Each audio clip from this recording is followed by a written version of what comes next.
Who knew Walmart Business could help a thriving office motivate their employees? Pamela knew. She uses Walmart Business to get the assortment of items her team needs at the prices she loves. As the office manager, it's my job to make sure my team stays on top of their game. I can get the basics like cleaning supplies and paper towels, but what they really care about, snacks. And she can get everything they need when they need it. Greg loves wheat crackers, Brenda craves sour candy, and Max, oh boy, he needs protein bars and milk and applesauce It's Walmart, and jerky. built for your business. Who knew?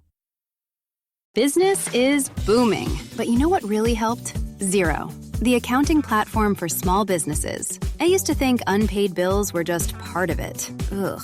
But batch payments? Wow. Automated accounts payable? Even better. All in one place. That's a big one. And I can keep track from my phone while I get the job done. No bills in sight. What a life. Do right by yourself and your business and search Xero for your free trial. Conditions apply. Are your ad campaigns lighting up the dashboard, but not the pipeline? That's bull spend, and marketers are calling it out in Dashboard Confessions. My boss asked for results, so I opened my dashboard for the only positive-sounding metric I had, impressions. Cut the bull spend. See revenue, not just reach. LinkedIn delivers the highest return on ad spend of major ad networks. Advertise on LinkedIn. Spend $250 on your first campaign and get a $250 credit. Go to linkedin.com/campaign. Terms and conditions apply. Hello, everyone, and welcome to Tech Magic, the technology podcast where we talk about innovation, AI, spatial computing, quantum computing, robotics, and everything in between. I'm your host, Cathy Hackl, and I'm joined, as always, by my co-host, Lee Kebler. Lee, how was the weekend? The weekend was great. I mean, I think we're all just kind of chugging along, watching the news as it comes in and wondering where these crazy trains will stop or derail. We just don't know. The tech space has been wild this week. And there's not like a singular, like every once in a while you hit those weeks where there's like a story. DeepSeek came out and really, it's not been that. This has just been, hey, here's chaos. Here's a lot of question marks. We don't really know what's coming in next, but it's been a week. It's been a week, and it's going to be crazier because, we're recording this Monday. Episode drops on Wednesday. GTC, oh my gosh. I'm preparing for Tree Fort. You and I are preparing for AWE coming next month, or is it the month after that? Yep. It's just this litany of go. I'm finally catching up on stuff that happened at CES, which feels like years ago at this point. I know. I was just thinking about those. I need to post so much stuff, and it's going to seem old, but it's okay. I'm going to still post about it because it's still relevant. This happens every year. I always get to this point in the year. It's usually about March when I just am like, why do we put everything in 4 months? Why does the tech industry demand everything happens in 4 months? Q1, baby.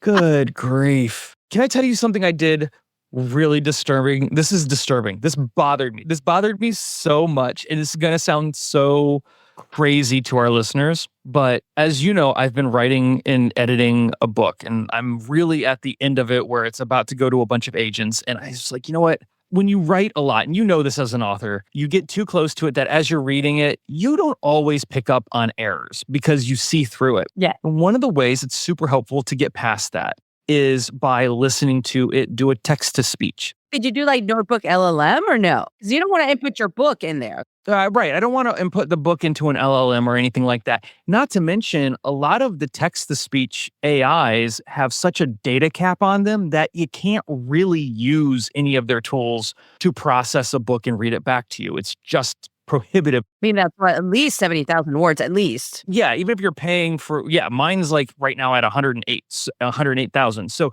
if you put it into something like 11 Labs, which is a really well-known voice AI, even if you're paying for it, you can't do it all at once. There's these caps you have to go through. So I'm like, man, there's got to be something better than just like this broken Siri voice, right? And I found one. And it was in the strangest place. And then once I thought about it, it made a lot of sense. Microsoft Edge browser. Interesting. This weekend, I installed the Microsoft Edge browser on my MacBook, and it gave me the weirdest feeling doing it. It felt wrong. Yeah, it sounds wrong, right? To me, it's like when you told me, you mentioned something in our Slack, and I was like, wait, what? I had to reread that. Yes, it'd be like trying to install Safari on your Windows machine. It doesn't feel right. And so, but I did it because the Edge browser is actually, I'm going to get so much hate for this, is actually pretty good. I'm digging the Edge browser. Okay, hear me out. It is a Chromium-based browser. So if you like Google Chrome, it's basically the same thing, but just not Google-fied. And yes, it defaults to Bing. You can change it to whatever search engine you want. But ultimately, it's just like a clean version of Chrome with a built-in ad blocker. It's built in. Which is nice. I like that idea. Which is super nice. I'm not convinced, though, Lee. I'm not doing that. But it has a function called read aloud that I have slept on for a very long time. And when I tell you, this is the best. Doesn't Chrome do that too, though? Like, not like this. It can read your website. It can read a website. It can read a website. It can do text to speech. It's not as good as this. Chrome's got their Google TSS, their text to speech engine, and it's good, but it sounds like Google Maps is reading text, which isn't horrible, but it's a little like jarring at times. It's insane how good it is on the Edge browser. It is so good. And they've got so many different, like their voice library is overwhelming. It's hundreds to choose from, which you can't spend that much time doing it. So I did. I put Edge on, and this is not an advertisement from Microsoft or anything. I legitimately did this on my own behalf. I know this sounds like a sneaky ad. This is not an ad. Like I actually did this weekend and was just like, oh my gosh. I think anyone who's an author kind of needs to toy around with the Edge browser. I should do that, yeah. You can just drop your PDF into it, click read aloud, choose the voice that you like, and it sounds really good. It's interesting because most of my books do have, like, I think two or three of them have audiobooks. The other ones don't. So it might be good for me to do that. You're not going to make an audiobook out of this. It's not perfect. No. It's just saying, like, if I want to listen to my book, I'm going to go to the audiobook. Yeah, of course. If you're writing a book and you're needing it read back to you while you do things like, I play it back when I'm like doing the dishes or something in the evening. Hearing it in the background really helps me pick up on things that like, oh, I didn't mean to write it that way. That was one of the things I did this weekend that I was just like, oh, this is strange. I think people are not paying attention to the Edge browser like they should be. Maybe I will. I don't know. I'm not convinced. But how is Tree Fort? And then I'll tell you about my weekend. Oh, Tree Fort hasn't happened yet. That's end of this month. It's next week. It's like the 26th and 27th for me. Yeah, so it's coming up. I'll be in Costa Rica on those days, but yeah, you'll be at Tree Fort. I'll be at Tree Fort. I'll have a lot to say. I'm going to capture a lot of stuff there. I'm currently working on my keynote. The keynote is going to be, it's going to be a lot. Controversial? Oh, yeah, it's going to be controversial, but not in a bad way. It's more of a conversation about the tech industry, which is going to be basically this entire episode, doesn't know where the future is. It just doesn't. If you're looking to anyone to tell you, oh, this is where the future. This is not 1999. There's not just a bunch of people saying the future is the web. This is not 2013 where everyone's saying the future is social media. Maybe the future is AI. That's the big old honking question mark. But AI is the tool, right? I think we've already talked about that. But AI is the tool, right? Yeah, the future is AI, but not just AI. Like, it's not just AI people. Like, right. No one really knows. And so you sent a fantastic article from the Wall Street Journal about if you're in a large company, you don't need an AI strategy. Well, let's talk about it a little bit. Save it. We'll save it. We'll get to that. We'll get into the whole conversation. Ultimately, it echoed a big part of my keynote coming up of just like, what do you do? How do you get around the hype cycle and actually do something worth building that you can build a career and a life off of? Like, that's the whole conversation. But to have that conversation, we do need to lean into like how bad things actually are right now. So we'll see how it goes. I'm going to be happy with it. I'll tell you. So one thing that I'm doing, so I'm not back on the dating world, like the dating scene yet, not ready. But one thing I'm doing that I'm discovering to be really interesting is because there is this moment of like, there is swipe fatigue. Some people have swipe fatigue in the dating apps.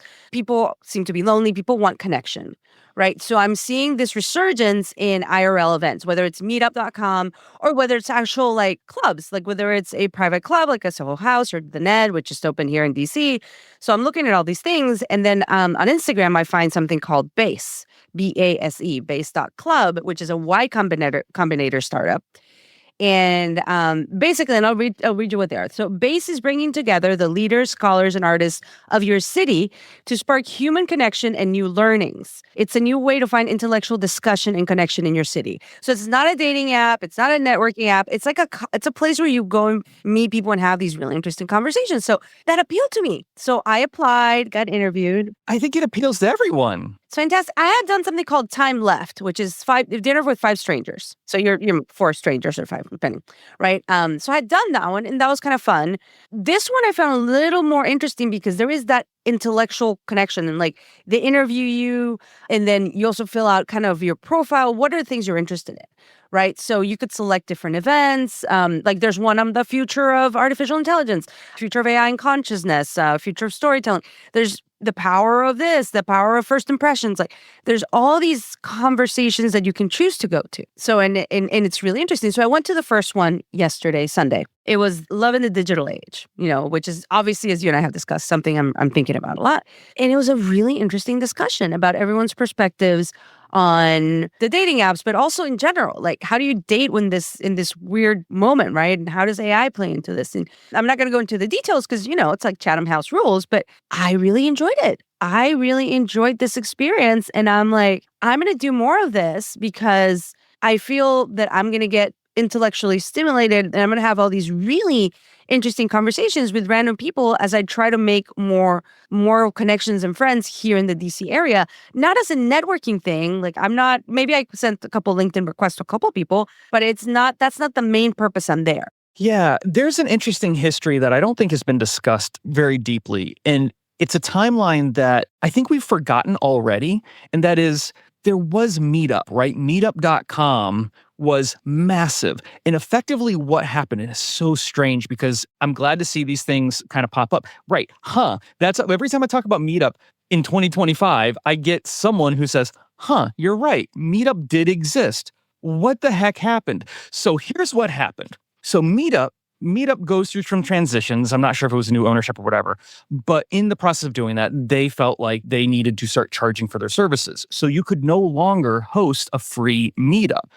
Whereas social media had taken this chance of like, okay, if you're going to be going to pages, why don't you put ads on it, things like that. Meetup was like, well, no, this doesn't necessarily work for us, which I think it probably would have, but who knows? I don't own Meetup. It wasn't for me. And effectively started, you couldn't do these free setups like you could do in the past. They changed it and they paywalled a lot of stuff. In doing that, because a lot of people were just using it as an organizing tool, Meetup kind of transitioned over to Facebook and people started putting together Facebook groups and events like that. Facebook ends up having a mass exodus. People do or don't like what's happening on Facebook. They get overwhelmed with a lot of the news and the stories, so people start leaving Facebook.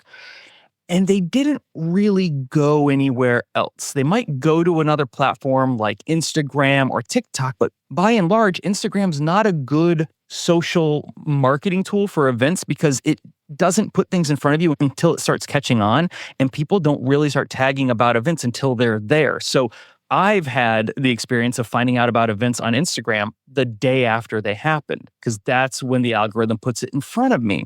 And then COVID hits and everyone just goes indoors. And so the weird timeline shift has now led us to a point where post-COVID, in this thaw where people are going back outside and extremely lonely, looking for human connection, the platform to do so doesn't actually exist anymore. Well, and that's the opening. I think that something like Base.club saw.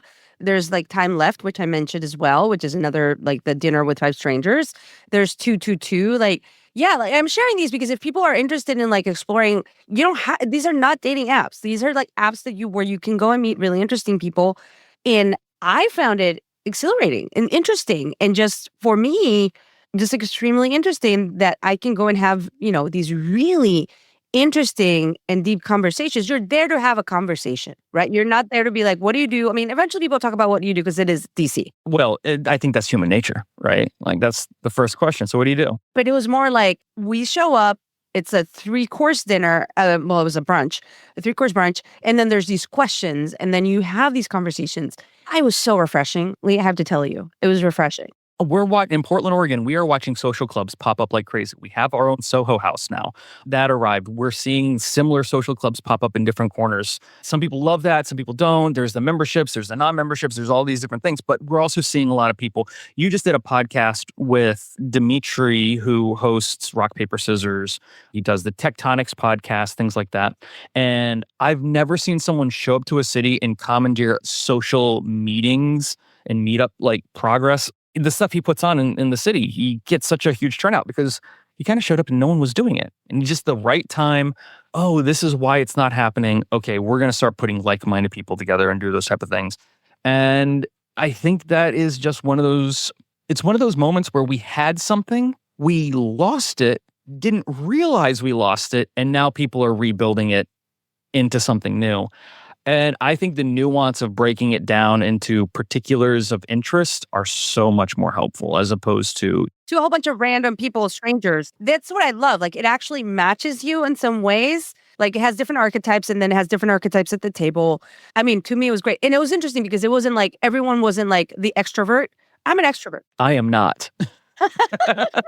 So if you have a table full of extroverts, everyone's going to be trying to fight each other to speak, right? But if you balance it out and there's different like there was an artist, there was someone that was in the wellness space. That was like, I love that it was kind of like across multiple industries. So I don't know. So big shout out to the folks at Base because it's a Y Combinator company. I love what they're doing. I love the intent, and folks, like, check out if they're in your city. And this is not a promotion. I'm using it and I found it exhilarating. Through the conversations I was having, we obviously had conversations around AI, and I wanted to share two things related to technology and finding love or whatever, whatever that is, finding the connection that you're looking for. Finding connection. So a friend of mine sends me, I'm very happy with what I'm doing right now. I'm doing, different things. I'm not really looking for a job. But a friend of mine sends me that the Match Group, which owns a whole bunch of the apps, Hinge and you name it, is looking for a director of AI. And she's like, I think you should apply.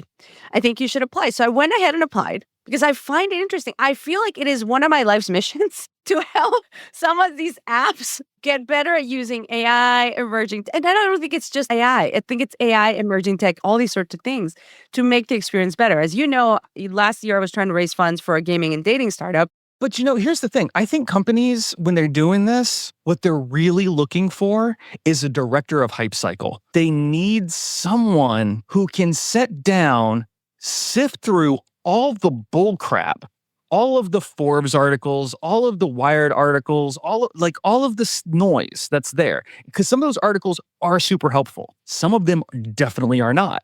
And it takes a discerning eye with a huge breadth of knowledge to be able to sit back, who's done this over and over again, and say, this needs attention, this fits, this doesn't. And I don't think I've seen any companies even learn from their mistakes, right? Like, I don't see companies learning from their mistakes. They're just on to the next director with a C-suite title, as opposed to saying, we actually need someone to direct us away from the hype cycle and into real usable functional technology. And I think consumer-centric of like, how does the consumer really want to engage with this technology when it comes to finding their partner, right? Because like, if you're just like AI agents, your AI agent's going to date my AI agent and then we're going to find love. Well, what if you show up and you don't like how someone smells? Like, I'm sorry, but that's just not going to work, no matter what my AI agent says.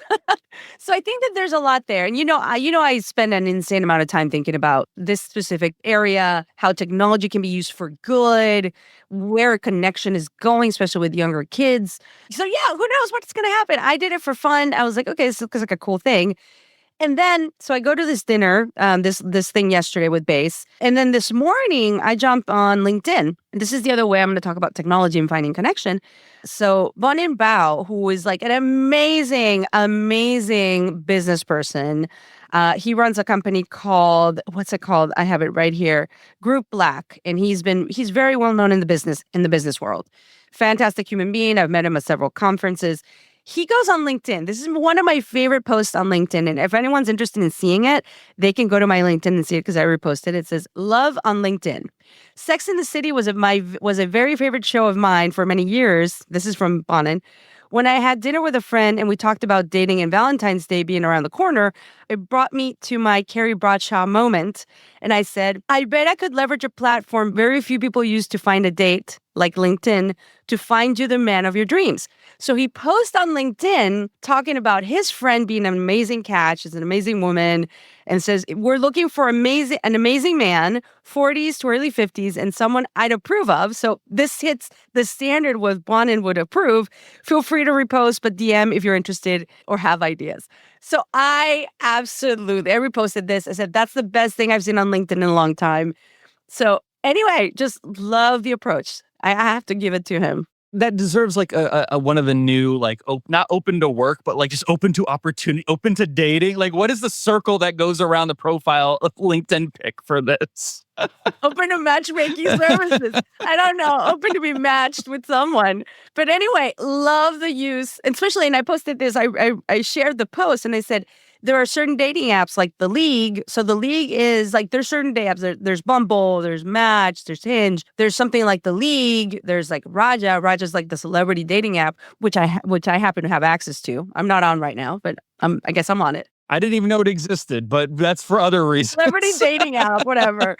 There's also The League, which also, in order for you to be approved to go into The League, someone has to recommend you, but also you have to submit your LinkedIn. So they want to know, at least try to verify as much as it's possible, that you do what you say you do, right? I mean, you can still create a fake LinkedIn, right? But regardless, like if you say I work for management consulting, does it really show that you work there? So I thought it was really interesting. I just loved it. I love this approach.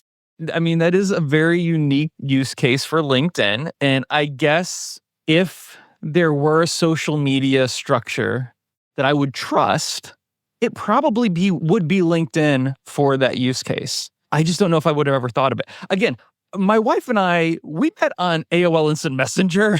You have not had to think about dating in a very long time, my friend. Very long time. I'm the one that usually brings it up now that I'm in that world, dating back again, right? When my wife and I started dating, it was a debate on if I put her in my MySpace top 8 or not. Okay, so it was a very different world.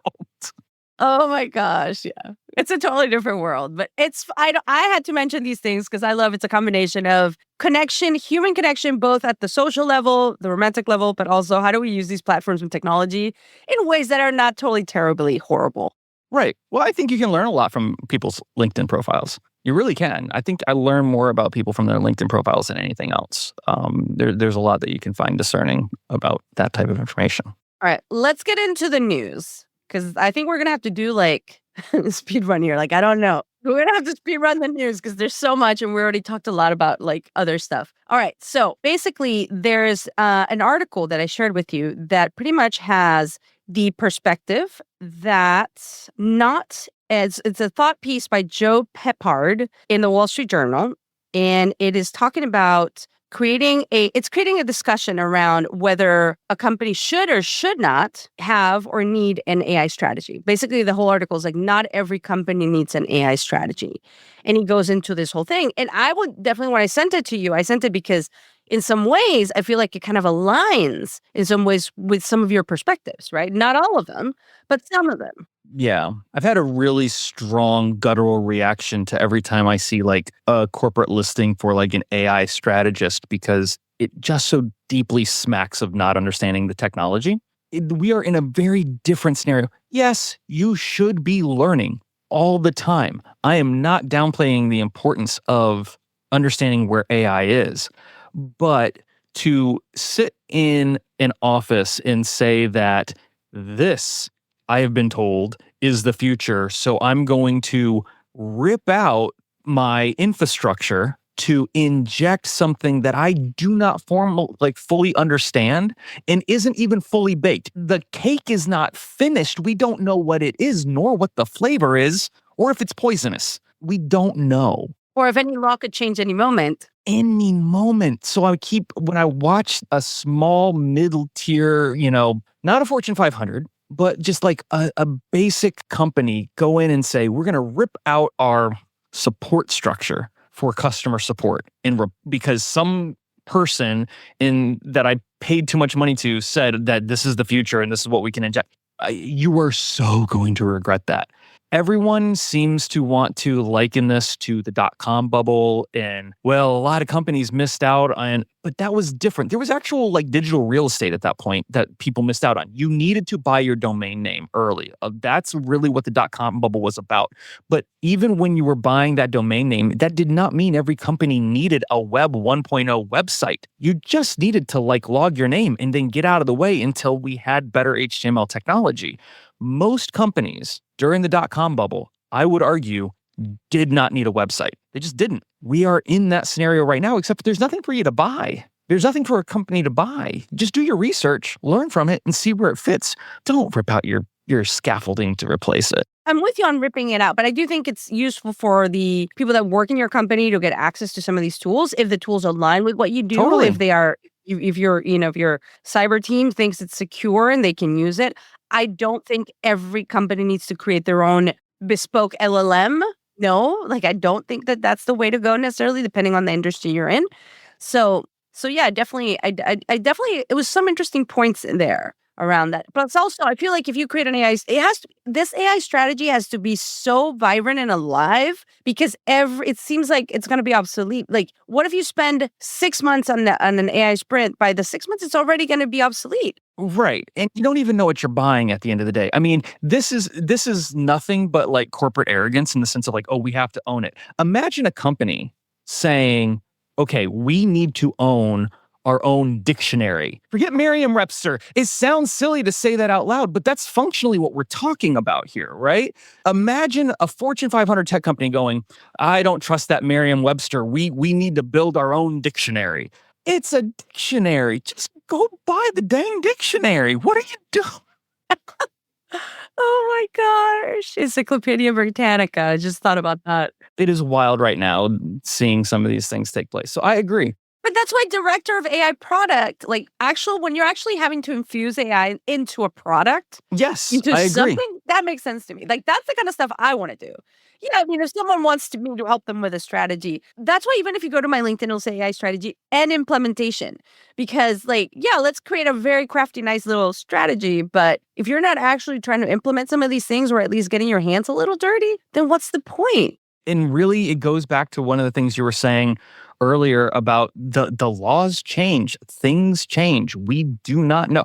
Listen, there was an article, Ars Technica came out with an article. Sam Altman specifically said, OpenAI declares the AI race is over if training on copyrighted works isn't deemed fair use. And that is a debate that has not been settled, not in the United States, not in Europe, not anywhere that matters. And that is an open and legal discussion that could turn all of this on its head. So when I see companies just running for the goalposts here on something that even Sam Altman is saying, y'all, pump the brakes a little bit. We have some legal matters that we have to get finished here. And I'm not going to be as arrogant to say, I think he wins this and it gets functionally converted over to fair use. I don't think that happens. I don't know what's going to happen. Your guess is as good as mine because right now, I feel like, who knows? I'm in DC and it's to tariff or not to tariff, tariffs on, tariffs off. I don't know. I feel like it's so volatile right now in every sense, not just the tariff part, but all these sorts of things. You are better suited buying a magic 8-ball and just giving it a corner office and shaking it once a week. There's no answer right now. Oh my gosh. But yeah, that's kind of crazy. And talking about AI news as well, we've got GTC around the corner. So GTC, once again, is the developers conference for NVIDIA. So on Tuesday, so we're recording Monday because this drops on Wednesday. On Tuesday will be Jensen Huang's keynote. So I feel like his keynotes are becoming, you know how I always watch the Apple keynotes for any Apple event? I'm starting to slot time to always watch the NVIDIA keynotes. I think that's how powerful it is becoming and is so relevant. I feel we're going to hear about a lot of different things. I think we're going to hear a lot about agentic AI plus physical AI. I think physical AI will be one of the things they will talk a lot about. And here's where my thinking is because that's where agentic truly needs to go, in my perspective, to be truly beneficial to humanity in the physical world. And then because I do feel, and this was Vinod Khosla, who runs Khosla Ventures, he did an interview with Bloomberg, I believe, and he was saying that the humanoid robot market or sector is going to be worth more than all the automobile sector combined. That's how he sees. No. I don't know You if I disagree agree with with that. that? I disagree with that wholeheartedly because I Ooh, think why? because I think the automobile sector is the robotic sector. Because of LiDAR or like why? Because of something you posted just a few moments ago, and you tagged me in it about Boston Dynamics opening a consulting arm so companies can have a better understanding of robotics. And who owns Boston Dynamics? Hyundai. There is no industry on the planet that has more history in robotics than automakers. That's a good point. Automakers are the robotics industry. They may cease to just do automobiles. They might start making autonomous beals. Tesla is now a humanoid robotics company. That's what they say. I mean, they've got all the data from the Tesla vehicles, the LiDAR scanning, and like all the data. And They do, but do I put my eggs in the Tesla basket, the Hyundai basket, the Ford basket, the GM basket, the Chevrolet basket? If I'm being honest, it's the Hyundai basket. And it is because it is Boston Dynamics. right now, as it currently stands in the market, I would not put it in the Tesla basket, but okay. No, there seems to be a hole in that basket and everything's fallen right through. Yeah, I don't know if we'll have eggs by Yeah, the eggs are super expensive in that basket. I don't know if we'll have eggs to put in that basket. But yeah, that's interesting. Talk more about Hyundai, because did you work with Boston Dynamics? Did you do something with them? I did a little bit. Yeah, it was in like some of the testing things, and I can't get too far into it. And honestly, it's not even nearly as impressive or interesting as it sounds as I'm being coy. But yes, and the thing that I love about Boston Dynamics, a company that does not get enough attention or spoken about enough, and this is where I push back. I agree with one major ethos that they've got internally in the company, and that is that the humanoid form is a horrible robot. It's just not in the grand scheme of what is the most functional object shape you can make, the human form is actually not that, it's not very efficient. It doesn't do well in traversing landscapes, things like that. This is why Boston Dynamics is known for the dog form, because that dog formation actually is an incredibly smart design for getting a robot from point A to point B in areas that even humans can't go. Humans cannot fly. So if you start mixing drone shapes with dog form, and there's a better, much scarier. And I guess for running, it'll be faster too, maybe? Oh, definitely. The cheetah can outrun a human for a reason, right? So as we have this conversation about robot butlers and the humanoid robotic form, I glaze over because it's just like, we are who we are for the brain in our skull and not because of the shape of our body, right? That's just why we have won in the evolutionary, battle for so long. I would argue that the thumb is more important to the human experience than the fact that we're upright bipeds. It's a very hard balancing act. And so when I see everyone moving towards this conversation about robotic humanoids, I don't know. Maybe it's not humanoid robots. Maybe it's robots for humans. Well, that's different. I'm all for that. But if you start going down the Tesla conversation, it's humanoid robots, right? Like that's where they see the future. And I'm not there. I'm old enough to remember, and I know you know this too, there was a point, mostly due to like movies like Back to the Future, but in the like 70s and 80s where people were like, oh, flying cars for the future. Don't nobody actually want a flying car because that's going to just be havoc in the skies. I want one. We all think we want one until we think about it, right? Like there's a good reason why flying cars do not exist. They're starting to be used. They're going to start to be used. I think isn't it in October in Dubai? They're going to start using it. I have heard that so many times. Would you take one? If I tell you, let's go to Dubai and get in a flying robo-taxi. Absolutely not.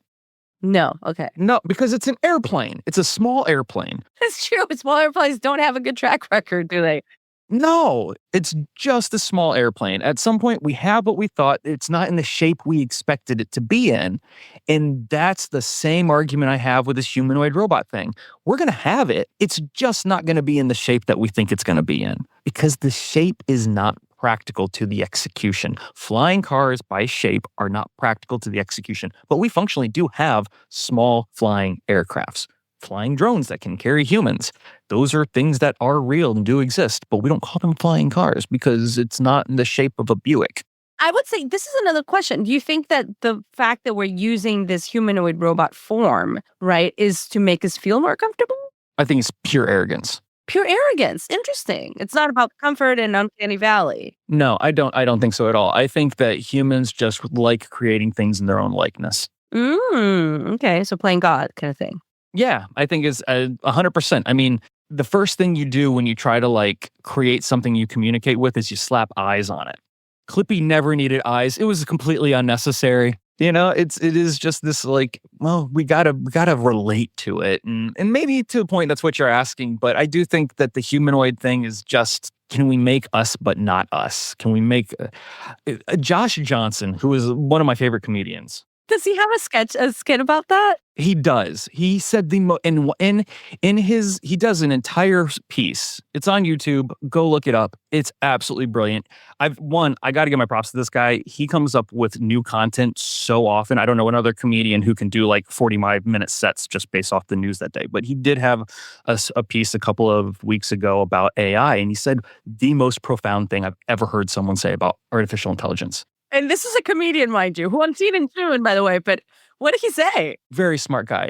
He said, when you boil it down to AI, humans really only want one thing, a friend or a slave. And I fell over. Not laughing, just you could have knocked me over with a feather. I'd never heard or thought about something that profound. That's a good point. It just puts it into perspective. And I was just like, oh my gosh, you're right. That's interesting because when I think of what I would want in a robot, it's Rosie from the Jetsons. Because I want her, I guess she's a slave. Because she would do my dishes, she would do my laundry, she would clean my house, everything would be perfect. And the other side of the coin is you're looking for a partner, someone to communicate with, to talk ideas through, to date, right? Like even that conversation is happening in some scarier parts of their... I don't want to date a robot. Some people do. I just don't. That's not my... It's companionship, right? At the end of the day, it's companionship. So you're either looking for a companion or someone you can command and nothing in between. It's really, that was just so profound when he said that. There's an AI movie called Companion with Jack Quaid. Her. Yeah, her. But Jack Quaid, the one with Jack Quaid, have you heard of it? Yeah. Yeah. Like that's the whole, like she thinks, well, I don't want to spoil it for people, but. Don't spoil the movie, but yeah. Kind of like, it's a horror comedy horror thing. Like those are really popular right now. Comedy horror. It's like a thing, but yeah. It absolutely is a thing. And I kind of get it. So that's a very deep conversation around companion or slave. Ooh, someone to control or someone to connect with. Well, I don't know. It's pretty crazy. Well, the world we're going into, ask your magic 8-ball. Anyway, so let's talk gaming news, because at the same time as GTC, we have GDC, which is the Game Developers Conference, right? That is kind of popping up. And there are some gaming news out there. Any gaming news that you're particularly interested in? Well, one that you and I, and we're not going to go too far into this because it kind of does slip down the political rabbit hole, but it should be mentioned that there is a company that is wholly owned by Saudi Arabia and purchasing Pokemon Go. So Pokemon Go is getting purchased from Niantic. I don't think any of us saw this coming. Maybe you did. I just kind of thought Niantic would always hold on to Pokemon Go, but Pokemon Go is going through a sale, and it's going to be a big one. Yeah, it's looking like a $3.85 billion deal. It's a lot. Yeah. So that happened. I think it was Wednesday or Thursday of last week. And Niantic's, the gaming side of Niantic was sold to Scopely, which is owned by the Public Investment Fund, I believe. So it's Saudi capital. And they're going to take over all the gaming parts. While Niantic, John Hanke remains the CEO, will spin out as Niantic Spatial, focusing on geospatial AI. That happened the same day I went to the satellite conference in DC, which is satellite, pretty much a space conference. Tons of satellites, tons of tech around communications, geospatial data, huge premium there. So I gave John Hanke major kudos on LinkedIn. I said, this is a very strategic move. I thought at one point Niantic was going to go public. A couple years ago, I thought that they could have really done that, done it well. This wasn't the case, right? But yeah, I feel like it's very smart for them to pivot into geospatial AI because that, once again, that's the data that's going to help train the new architectures and new models in order to get us to that, robotic future of physical AI. We're going to need this constant geospatial data. So that's some gaming news. Other news out of the Game Developers Conference and our friends at Roblox, who are always doing really interesting things, are just introducing something called Roblox Cube, which is their core generative AI system. Yes. And they're releasing an open sourcing Cube 3D, their 3D foundational model to create 3D objects and scenes on Roblox. So that is something I'm keeping my eye out for sure. And they have several other news as well from GDC as it pertains to creators and avatars and video ads as well. So yeah, just in simplifying the Roblox Studio for creators, a lot of different things. But I think Roblox Cube is a really interesting move in that perspective. It's an amazing move, and I think we're going to see other engines do very similar. I mean, part of always the barrier to indie game development, especially like people have a good idea for a game, doesn't mean that they're necessarily a developer. Then they have to go figure out how to get into that, or they have to hire people who do that. And asset creation has always been one of those areas that's been super complicated. So if there is a move towards like generative asset creation, generative gameplay code, especially if you've got and Roblox really is the prime company to do this because they have a proprietary code language for Roblox Studio. So forget the fact that it's Roblox, right? Just for a second, and just know like that much of a controlled environment is where something like this can actually get developed, as opposed to a more open-ended game engine that might allow for a much larger code base, C, C#, C++, something like that. So seeing that move come from Roblox doesn't surprise me. It surprises me how quickly it can probably happen. We may be seeing a completely different Roblox in the next year just because of tools like this. It's going to be interesting. That's for sure. So we'll keep our eyes out for more game developer news. What else, Lee? Speaking of AI, and I found this really interesting because we've had friends who've worked in this space before, but Microsoft, the new Xbox Copilot, is actually taking on a really interesting role, especially as it comes to competitive gaming, esports. But the concept of making an AI gaming coach has now started through Copilot at Microsoft. Just really interesting use cases where this is where AI makes sense, right? Like this is where you should be experimenting with this new technology, seeing if there's a there, as I've heard so many other people say, because we don't know how it's going to work, but that makes logical sense that would be something you could do. Ask AI, okay, I'm in a competitive space. How do I move forward? We're already doing that, and we've been doing that with real athletes, right? That's part of where I came from at Intel, where we were using AI to track human athletes to figure out how they can perform better and perform stronger. And that became a really successful sports company. So why wouldn't the same concept work for esports? Absolutely. It's going to be a hit. Away from the AI news, and this seems like a footer, but it's actually a pretty big deal. Discord has released a new part of their SDK that is going to allow developers to put access to Discord, even if you don't have a Discord like a Discord username or anything like that, directly into the games so that players can communicate in a Discord controlled style within video games. For people who don't know what Discord is, it is basically like a chat system, voice, screen, text that started with video games. It's for a long time you couldn't have voice connection in games like Roblox. I still don't think you can have them in Fortnite, and people utilize Discord to like connect with people that they're playing with. So seeing this get a direct integration in an SDK going right into video games, huge. Makes total sense. Makes total sense. I mean, it was like, what took you so long?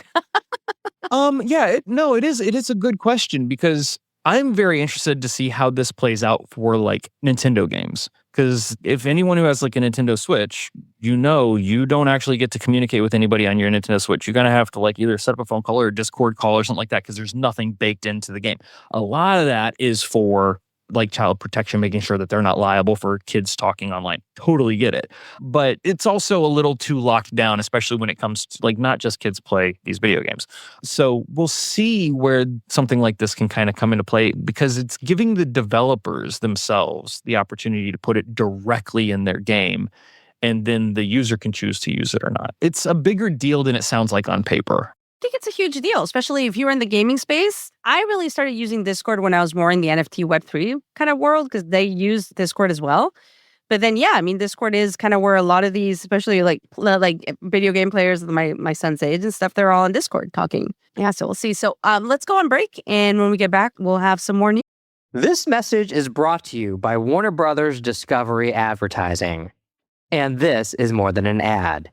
This is an invitation to be part of the stories the world can't stop watching, to connect with moments that dominate the conversation, to participate in culture, not just advertise around it. With the most sought-after IP, passionate audiences, and an advanced AI-powered foundation, WBD Advertising transforms attention into influence and impressions into outcomes. This is innovation. This is impact. This is opportunity. This is Warner Brothers Discovery Advertising. Visit advertising.wbd.com to learn more. Blowing ad budget on metrics that look great till the CFO sees them? That's bull spend. And marketers are calling it out in Dashboard Confessions. I remember telling my boss, it'll be good for the brand, when leads were slow. Yeah, it wasn't. Cut the bull spend. LinkedIn lets you target by company, job title, and more. Advertise on LinkedIn. Spend $250 on your first campaign and get a $250 credit. Go to linkedin.com/campaign. Terms and conditions apply. Who knew Walmart Business could help a thriving office motivate their employees? Pamela knew. She uses Walmart Business to get the assortment of items her team needs at the prices she loves. As the office manager, it's my job to make sure my team stays on top of their game. I can get the basics like cleaning supplies and paper towels, but what they really care about, snacks. And she can get everything they need when they need it. Greg loves wheat crackers, Brenda craves sour candy, and Max, oh boy, he needs protein bars and milk and applesauce It's and Walmart, jerky. built for your business. Who knew? Ryan Reynolds here from Mint Mobile. I don't know if you knew this, but anyone can get the same premium wireless for $15 a month plan that I've been enjoying. It's not just for celebrities. So do like I did and have one of your assistants switch you to Mint Mobile today. I'm told it's super easy to do at mintmobile.com/switch. Upfront payment of $45 for 3-month plan, equivalent to $15 per month required. Intro rate first 3 months only, then full price plan options available. Taxes and fees extra. See full terms at mintmobile.com. News.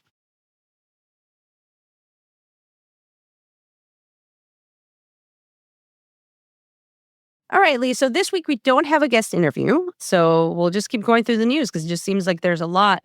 There was a really interesting article, and many of you by this point might have already read it because this is coming out on Wednesday, by Kevin Roose from the New York Times, talking about how powerful the change AI is bringing and how many people that he's talking to in Silicon Valley think, or at least some people are saying, that artificial general intelligence might be a year or two away. That seems to me, I mean, and he does have the caveat there that, depends on who you ask and et cetera, et cetera. I mean, the change is monumental.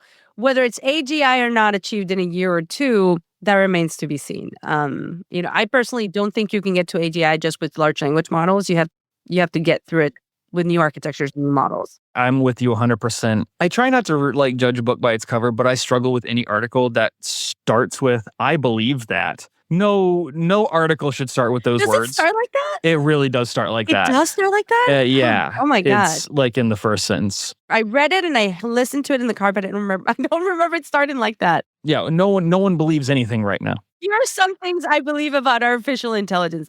I believe unicorns are going to come over and just dump cotton candy on everybody. Doesn't mean it's going to happen. I just can't take any article seriously that starts with, I believe that. That's New York Times or not. I'm a controversial guy like that. He does have this part, which I enjoyed as a futurist myself, but it says, I arrived at them as a journalist who has spent a lot of time talking to the engineers building powerful AI systems, the investors funding it, and the researchers studying its effect. That's before he said, this may all sound crazy, but I didn't arrive at these views as a starry-eyed futurist, an investor hyping my AI portfolio, or a guy who took many magic mushrooms. I mean, it's still a great read. Read it, make your own opinions. Once again, it's like the AI strategy one. It is worth reading. I'm not saying that's not worth reading because it's helpful to kind of help flex and stretch your mind. It's not news. And I think that that's where I kind of, because reading something like that, coming from a news source like the New York Times, you walk away going, oh, this might actually be right around the corner. And there's no validity to this argument. It might be, it might not be. Again, we're back to the magic 8 ball. The technology is simultaneously growing at a snail's pace and also leaps and bounds unexpectedly, right? It is not that ChatGPT has gotten exponentially better over the course of the last 12 months. In fact, it hasn't, but it has added some features that we were not expecting. Most of that because DeepSeek or other arms of the industry have kind of had to force them into that direction. So we are very much in an arms race ran by turtles. It is going so slow. That is so funny because it doesn't feel slow. It doesn't feel slow. It doesn't feel slow, but I get what you're saying. But what can you do on ChatGPT today that 12 months ago you weren't able to do? Well, the reasoning models are better. The reasoning models are new. I would not argue that they are better. Oh, interesting. Okay. They are new, and those reasoning models, I don't think, would exist today if DeepSeek hadn't just come out of nowhere and just pants them in front of the whole world. It was really something. Those reasoning models are good. They are good, and it is a step forward. But I would argue that it doesn't actually give you a ton of different output than what we were already experiencing. Like I said, it's a move, but it is a snail's pace. It just feels really fast. I don't know how to explain it. It's a strange moment. It feels fast because I think there's so much from so many companies. Even I was looking at that today, a post on Instagram about like all the AI unicorns. Yeah. All these companies that are AI unicorns. I mean, it used to take a while for a unicorn to happen. Now it's like all these AI companies are unicorns. There's a whole bunch of AI companies that are already profitable. Not profitable, or at least have revenue. Or maybe not profitable. Okay, let me backtrack. There are AI companies, startups that have revenues. Yes. But then still VCs are like, well, you've got revenues, but how is that recurring? How do I know that the moat's going to work in 18 months? And the game when it comes to this, the fence keeps moving and it's just really hard to keep up. I was wrapping my head around the amount of AI unicorns in the last 12 months. I was like, wow. When everyone's moving, I tend to try to find stillness because in that you can actually focus on where things are happening that make sense. Right? It doesn't sound like a huge deal that Xbox is moving an AI strategy towards gaming, but for what Xbox does as a company, totally makes sense. Or that Roblox is looking at, well, how do we leverage specifically generative AI for our developers? These are tools. That interests me. I couldn't give a flying unicorn about an AI unicorn right now. If that's where you want to park your cash but it's Vegas, baby. If I'm sitting down with someone who's got an AI strategy and they can say, this is where it impacts, I am all ears. If you're just trying to rebrand some bots so you can replace a mid-tier support structure or something like that, boy, it's going to be rough. It's going to be rough. It's like we're at the casino. Like it does feel like that. It is. In fact, Business Insider, one of the articles that you had sent, I'm just going to read the headline because it's not worth reading the article. The actual headline is 12 investors explain where they are placing their bets in consumer tech. And it's specifically talking about AI. It's a bet. It's just a bet. Yeah, well, it's a bet. And then you don't know where the moats, they're getting smaller by the day, right? So like even these AI unicorns, I'm like, are they even going to be around? No. I mean, are they even going to be around in 18 months? Like, who knows? Where's the R1 rabbit? Nowhere. Where's the humane pen? Nowhere. But there were hardware plays, though. Like, sure. Even if you look, this is going to be really controversial, but even if you look at the press that ChatGPT was getting a year ago, where's ChatGPT today? I'm not going to say they're nowhere. Now it's OpenAI and Sam Altman and yeah. Yeah. But if you go back to the real, like, oh man, this is some Silicon Valley made for TV. This is a Netflix special. I can't wait. Who's going to play Sam Altman? That conversation, that level of bubble does not exist. That hype is not currently happening. It is kind of simmered down. We're approaching potentially a trough. We don't know, but they are important tools. But they're tools. They're not unicorns. What are we doing?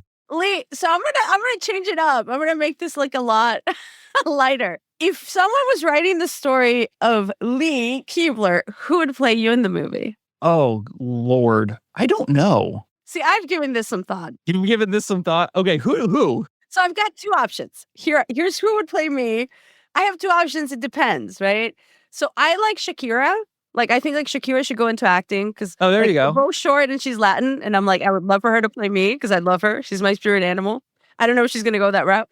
But then the other one, someone was saying, you know who should play you? If they don't have the Latin angle, or at least they can pretend to be Latin, Sabrina Carpenter. Because Sabrina Carpenter is 4'11" and I'm 5 feet tall. So I'm like, oh my gosh, I absolutely love that. Love that. So yeah, I've given this some thought. But who would play you? Who's the guy who played Sheldon Cooper on The Big Bang Theory? Like, I know my personality too well. I do. Like, I'm an opinionated. It just has to be someone who can play that, like, very opinionated. You can't convince me otherwise unless you're making a real strong argument. Parsons. So Jim Parsons? Yeah, I could see it. I don't know if Jim Parsons and Sabrina Carpenter could, like, I don't know. Hey, we're a wacky duo. Like, this is why the show works. It is entertaining. It's Parsons, Shakira. I don't know. That'd be amazing. But yeah, people out there, think about who would play you in a movie. Like, I don't know. And you know why I thought about this? Because and you think about this. So I'm writing a book. It's more of a personal one, and it's like I've got a whole strategy on it. And someone was like, "Well, what if that gets picked up for a movie?" I'm like, "Who would play you?" And I was like, oh, "Let me think about that." So I don't know. Jim Parsons. Okay, I get it. Never really crossed my mind. I haven't spent too much. That's Cassie. I want to hear what your wife says. Probably say, I don't know. I'm not going to that movie. No, she should say someone like Chris Pine or like. Nah, it doesn't need to be one of the Chris's. They got enough work. Oh my gosh. Anyway, to be honest, my original choice was Salma Hayek, but she's a little bit older than I am. No, that'd be my original choice too. Yeah, so she would be my perfect Cathy. But anyway, let's see. Any other news we want to talk about before we head out? There's some talks about some wearables. Google is looking at acquiring some tracking startups for their future glasses. It looks like they're going to move back and towards the glass wearable space. We'll see if anyone is positioned to do that well. I still think Google, because of how much positional data, global tracking data that they've got at their fingertips, it surprises me that isn't something that they're currently doing. I know Google Glass was rough. 2014 was not kind of Google Glass, but it doesn't mean that there's not a good idea there. And Google seems just as well positioned as Meta to do something like this. It just has to look right. So, we've got that. I did read an article that made me question Snap's sanity. Oh, the profile? Yeah, the profile. Was it the Washington Post or the Wall Street Journal? I can't remember. It was Bloomberg. It was Bloomberg, okay. It was actually Bloomberg, where the CEO from Snap just doesn't think that Meta can keep up with their glass technology. I don't know where that level, like that felt, delusional is not the right word, but I'm not far from it. I think Snap has a really good set of glasses right now. They're consumer accessible. If you want to develop on them, you can get them. I'm not downplaying what they've done. They have moved mountains in the technology space, and I still, to this day, think they have the strongest facial recognition system than any other company on the planet. There's a lot to love about Snap. But to think that Meta can't do what they're doing feels punchy. I don't know. Meta has way more cash, way more chance for R&D. Right. But he's been on a media blitz. I get it. You got to raise hype for your brand, but I don't know if you do it that way, right? That just felt like you could potentially be setting yourself up to eat a hat. I do love his LinkedIn. I don't know. Have you seen Evan Spiegel's LinkedIn? I have not. So he jokingly put VP of product at Meta. Because he thinks that they're ripping up. I mean, come on. Honestly, I get it. Zuckerberg kind of had the same reaction to the Apple Vision Pro, but I didn't like it when Zuckerberg did it either, right? Like the Apple Vision Pro came out and all of a sudden Meta gets real defensive because there's someone else playing in their sandbox. Like, well, I think this is more kind of like throughout the history of the two companies, a lot of ideas that maybe Snap had originally then some way find their way into Instagram and Meta. So like that's why the VP of product at Meta is like hilarious, right? Not just the glass. Hey, do not forget that Meta offered Snap, we're talking 10 years ago, $4 billion when they were not worth $4 billion. They decided not to take that deal. That doesn't mean that competition isn't going to come. Like, you don't stifle competition by saying no to this. I got why they didn't sell. I'm not here to say it was the right call or the wrong call. I don't know. But if you don't sell, you need to prepare yourself for very real competition because somebody will. Yeah, I agree with you. I've been having conversations with different friends that have companies, and my advice to them has been, I personally believe those days of passing on the $2 billion offer to sell your company are gone. Like, I feel like you need to exit. And, I've talked to people who are like, they got offered crazy amounts of money and they didn't sell, right? Because they thought, oh, I can make this more, or I can turn this into whatever. And now they're like, I wish I would have sold. Yeah. Because it was at a time when companies weren't making vetted offers. They were just buying and they didn't know what was going on. And Meta, for whether the good or bad or whatever anyone thinks of them, like Meta is actually successful because of the companies they purchased, not because of anything they've built. Facebook being the outstanding thing, right? Like, I'm often quoted by saying, honestly, Meta's not built anything since Facebook. They've purchased a lot of things and made them better, made them stronger. And that is a really good business strategy for a tech company. And I think it's just kind of where the industry is not only headed, but where it's actually been for the last decade. It's interesting. You know how when you go to your Instagram or your Facebook, it'll show you stories from the past?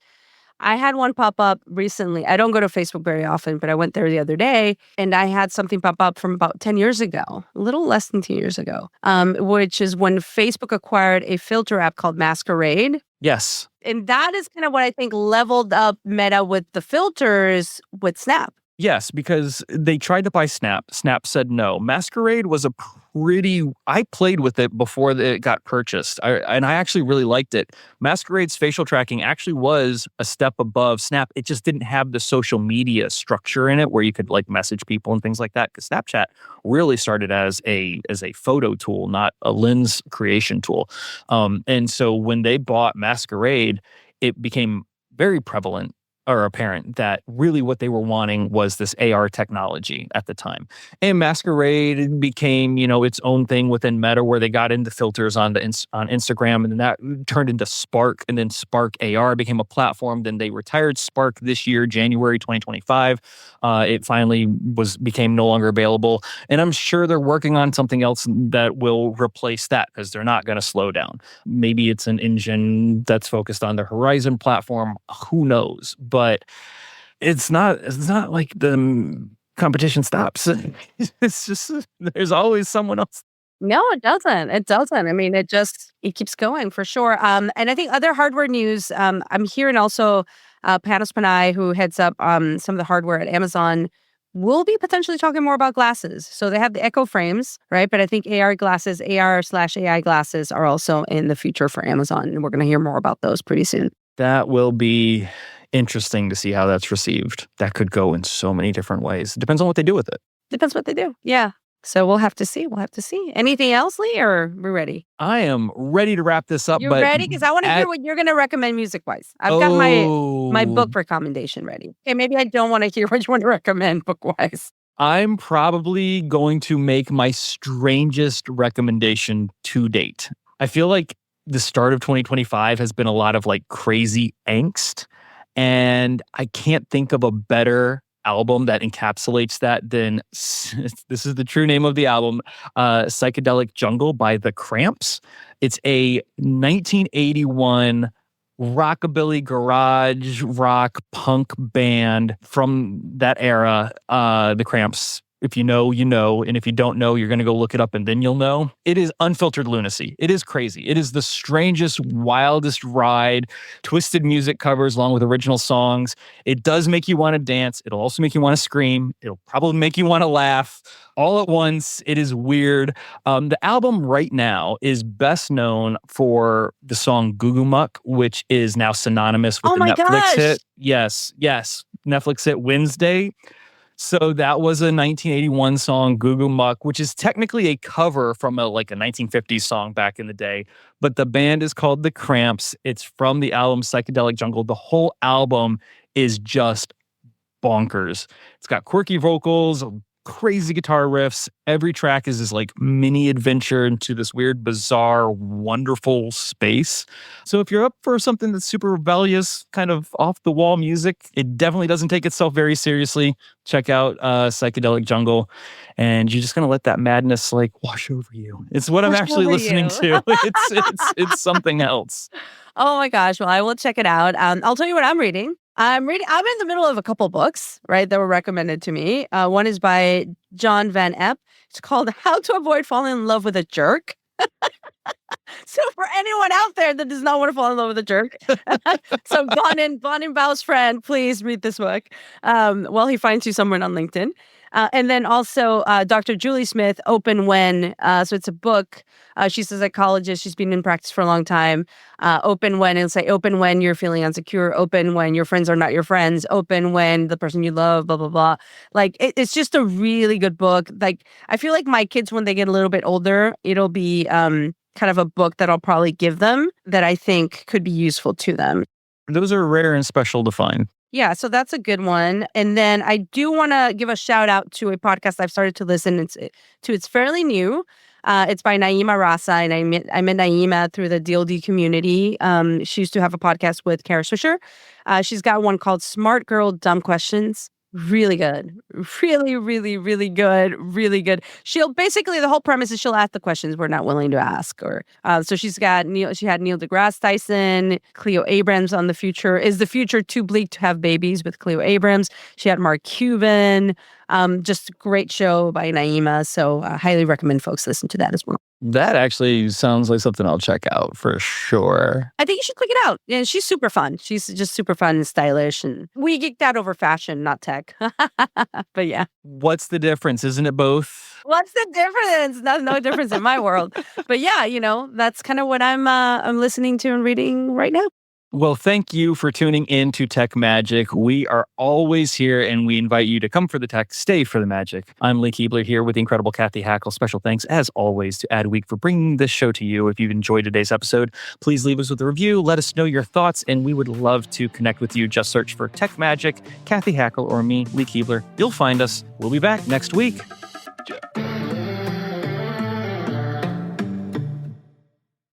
Are your ad campaigns lighting up the dashboard, but not the pipeline? That's bullspend, and marketers are calling it out in Dashboard Confessions. My boss asked for results, so I opened my dashboard for the only positive-sounding metric I had: impressions. Cut the bullspend. See revenue, not just reach. LinkedIn delivers the highest return on ad spend of major ad networks. Advertise on LinkedIn. Spend $250 on your first campaign and get a $250 credit. Go to linkedin.com/campaign. Terms and conditions apply. Who knew Walmart Business could help a thriving office motivate their employees? Pamela knew. She uses Walmart Business to get the assortment of items her team needs at the prices she loves. As the office manager, it's my job to make sure my team stays on top of their game. I can get the basics like cleaning supplies and paper towels, but what they really care about, snacks. And she can get everything they need when they need it. Greg loves wheat crackers, Brenda craves sour candy, and Max, oh boy, he needs protein bars and milk and applesauce It's Walmart, and jerky. Built for your business. Who knew? Business is booming, but you know what really helped? Xero, the accounting platform for small businesses. I used to think unpaid bills were just part of it. Ugh. But batch payments? Wow. Automated accounts payable? Even better. All in one place. That's a big one. And I can keep track from my phone while I get the job done. No bills in sight. What a life. Do right by yourself and your business and search Xero for your free trial. Conditions apply.